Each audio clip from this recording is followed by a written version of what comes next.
مگر انہی لوگوں کو جو فاسق ہوتے ہیں، یعنی ایسی مثالوں سے لوگوں کا امتحان بھی ہو جاتا ہے۔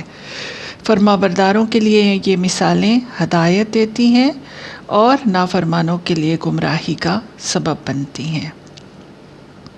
فسق، جس کا روٹ ہے فا سین قوف، اس کے لفظی معنی نکل جانے کے ہیں۔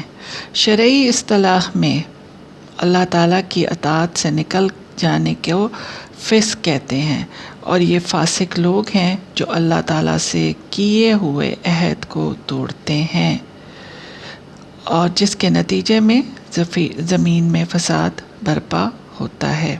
یہ آیت نمبر 26 اور 27 سٹارٹ ہوئی ہے۔ اب یہ فساد کیوں ہوتا ہے؟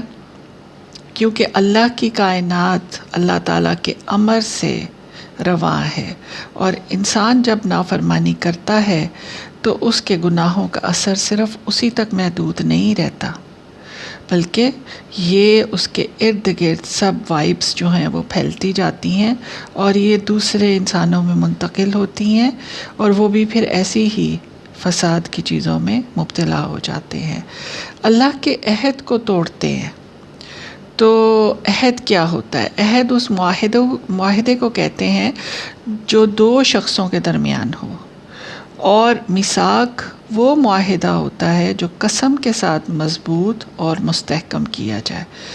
یہاں اس ازلی معاہدے کی بات ہے جو عالم کی پیدائش سے پہلے تمام انسانوں نے اپنے رب سے باندھا تھا، اور جس کو قرآن میں ہی عہد الست کہا گیا ہے۔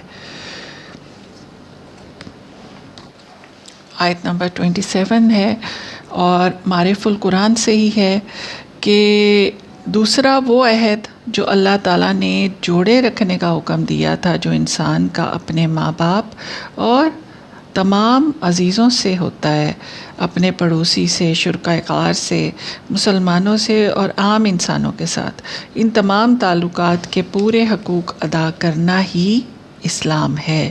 یہی اسلام ہے، کیونکہ جب ہم دوسروں کے حقوق ادا کرتے ہیں تو کہیں بھی توازن بگڑتا نہیں ہے اور سلامتی رہتی ہے، اور اسلام کے معنی ہی پیس اور سلامتی ہیں۔ تو ان میں کوتاہی سے پھر اگر یہ نہیں کیے جاتے اور عہدوں کو توڑا جاتا ہے تو پھر فساد برپا ہوتا ہے۔ تعلقات قطع کرنے کو حرام قرار دیا ہے۔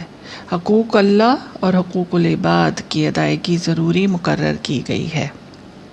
ان کو قطع کرنا فساد فی الارض بتایا گیا، اور یہی لوگ خسارہ اٹھانے والے ہیں، اور آخرت میں یہ لوگ اندھیروں میں ہوں گے، اور دنیا میں یہ لوگ برکت سے محروم رہتے ہیں۔